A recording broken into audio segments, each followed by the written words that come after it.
Hello and welcome. Hope the day's been treating you well. Now, I've been doing a lot of jet content recently, so I figured it was time to take a quick spin in a prop.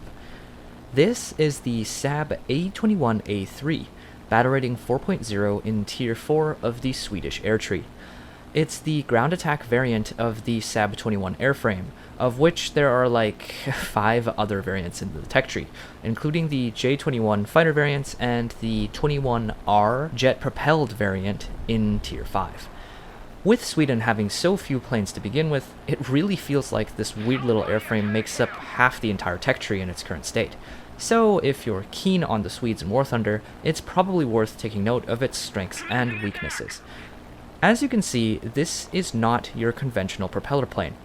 It's arranged in what's called a pusher configuration, meaning the propeller faces backward instead of forward. Now, based on what I've read, there are a number of advantages to this kind of a layout, including improved pilot visibility and more even weight distribution. In the case of the Saab 21, the latter effect seems to be true. This plane is quite light and nimble. Excepting Japanese fighters, there aren't many planes at the A21's battle rating that can keep up with it in a maneuvering fight.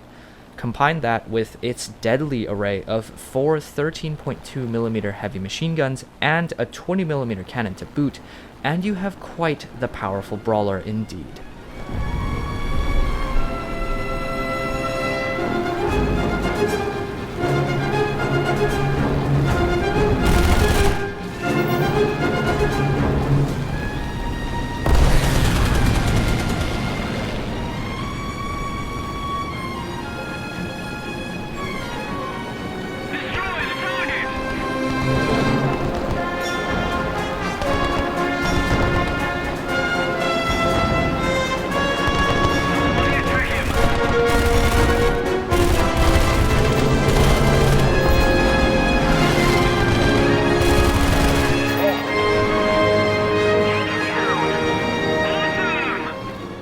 As good as the A21 can be under the right circumstances, it does have its fair share of drawbacks, mostly due to its lackluster engine performance. The engine on this plane is noticeably weak, with extremely poor climb and acceleration compared to other fighters near its battle rating. The gap does decrease if you use WEP. However, using war emergency power in this plane is a very bad idea. The engine will overheat even at just 100% throttle, so using WEP will push it way past that limit, resulting in you cooking your own engine to death without the enemy even having to shoot it. Speaking of getting shot, the Saab 21 airframe is also quite fragile, especially around its flimsy tail controls. Since everything is so compact in this plane, if you get hit, you usually get hit hard. Even a glancing shot will probably damage the radiators, and with the engine's overheating issues, you'll be out of the fight in no time. Because of this, I recommend flying the Saab 21 in a support role, where you can help your teammates win dogfights after the enemies have already descended to your level. Alternatively, you can try to side climb to gain the altitude advantage, but using this airframe in a boom and zoom fashion is also not the greatest idea because it's prone to ripping at speeds over 600 km per hour. The A21 shines best when you can pick out enemies and engage them in a 1 versus 1.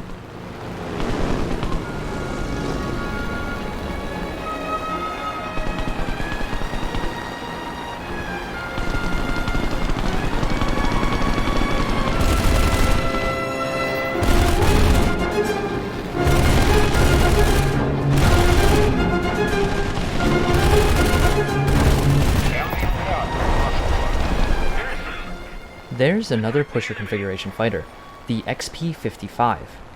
That's one monster of a plane, arguably even deadlier than this one, but unfortunately I've yet to get my hands on one for myself. But I digress. There's only two opponents left in this battle, an A6M0 and a P-47. Both of them are somewhere toward their own runways, so that's where I'm headed.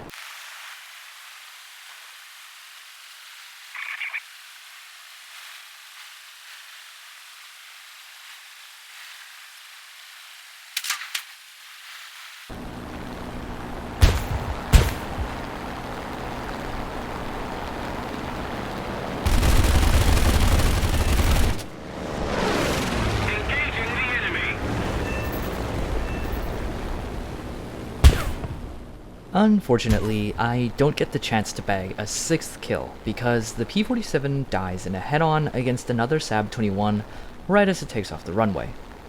So that's pretty much the end of the battle. All in all, the A21A-3 is a very capable fighter, but it's not exactly comfortable to fly. You're pretty much under the enemy's feet every game because of your weak engine, and you're often forced into a defensive position as a result. In any case, this and the Swedish Mustang are all you get for tier 4 fighters in the Swedish tech tree, so like it or not, you'll end up flying it eventually. Thanks for dropping by, and I'll see you in the next video.